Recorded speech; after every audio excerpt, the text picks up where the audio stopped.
But you have to remember one thing. You are looking at Mossad, and this is the mistake most people do. They look at Mossad as an organization, the kind you know, as organizations that have worked and that have to answer to something. The Mossad, I don't know how to explain this to you, but the Mossad is above that. The Mossad is beyond that. I was talking to somebody today and I said, people in the Mossad are called little gods. And Mossad people are gods. That's the problem. You see, a lot of people conceive them and say, yeah, they think they're gods, and people think that, no, they don't think they're gods. They know they're gods. That's where their power comes from. They can do anything they want, and nobody will stop them. I do this in a way because I know that they can't touch me. Because I was one of them, and I was instilled with that feeling. So just remember, there are people like me that are not afraid of them, and they're the scariest group out there, and there is nothing that eats them. I mean, there are animals in the wild that multiply and nobody can touch them because nobody can touch them. And the only way to stop them, and which is what we're talking about here, is to cut away their food. And they're feeding on the U.S. And the only way you can stop the Mossad is stop the money going to the Mossad. Now, when you stop the money going to the Mossad, that's not enough. You have to stop the people from buying drugs in the U.S., because that part of that money also goes to the Mossad. So you got a bigger job in front of you than you can imagine. And you should think twice if you want to take it. Because you're not dealing with a small nitpick organization that is out there. You're dealing with 1,500 people that run hundreds of thousands of people.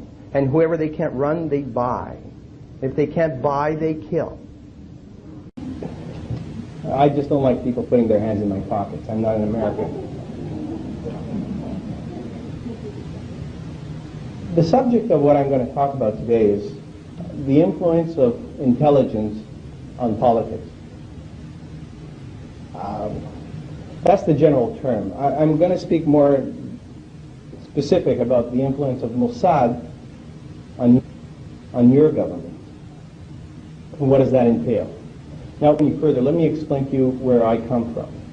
In my opinion, I believe in the right of the State of Israel to be a state. I believe in the freedoms of the Israeli citizens to have those freedoms and their right to have those freedoms. I believe in the fact that there should be, as Balfour has declared, a home for the Jewish people in the land of Palestine, which has a second part to it, without impeding the rights of the indigenous population there. Now that's maybe where I differ from a lot of other people, in the fact that I do believe that people have rights wherever they are. I should go a little bit further back. In the creation of the State of Israel, Zionism stands for really not a religious state. It looks at Israel as Zionism is a secular movement. It's a movement to bring the Jewish people and give them a home in the land of Israel. It is not a messianic movement. Because if we go to messianic movements and we go back to the Bible and we go back to those people who are extremely religious in Israel, they'll tell you that they're anti-Zionist, because they say we as Jews cannot go back to Israel unless we fulfill what's said in the Bible, which means wait until the Messiah comes and brings you back. So if we go back as a religious group, we have no rights to the land. So there's a contradiction right there that a lot of people can't live with, and they have a problem with that. Now, if you look at the KGB, for example, or the CIA for that matter, you'll find out that they have hundreds of thousands of people working for them as an infrastructure. They can't operate. An intelligence agency cannot operate without an infrastructure. Just to give you an example, let's assume you have a station in London. In order to have a station in London, what do you need? You need doctors, You need drivers, you need cars, you need apartments, you need people who buy food, who sell food, you need people who get you tickets, you need a lot of people around the actual operatives. The guy who goes out and recruits somebody needs a lot of backing. He can't do it on his own.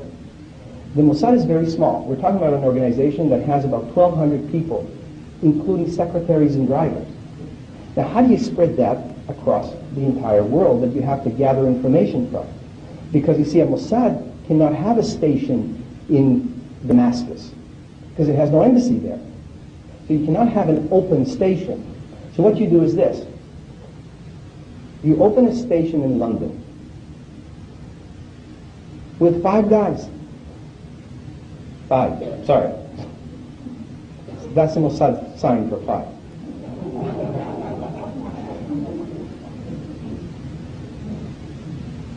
These 5 guys are the actual case officers.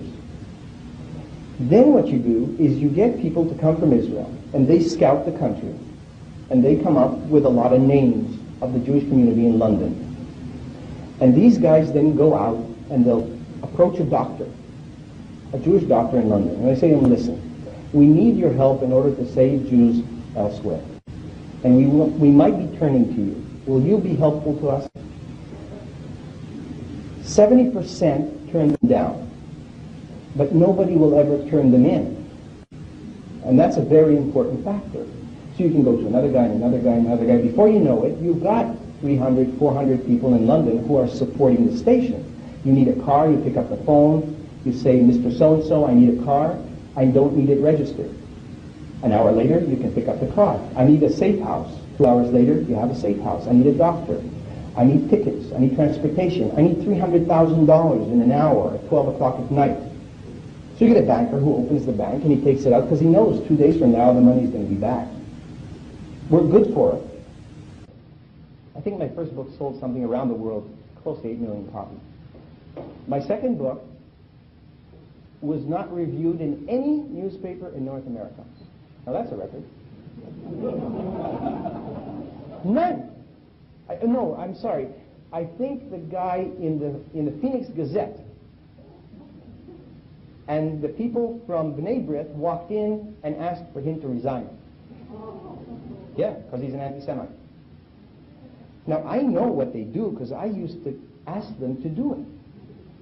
I mean, when I was in the Mossad and we had a guy that gave us problems in the U.S., and he was speaking out, and he was talking like Pete talked once and said, Israel is bombing Lebanon with cluster bombs.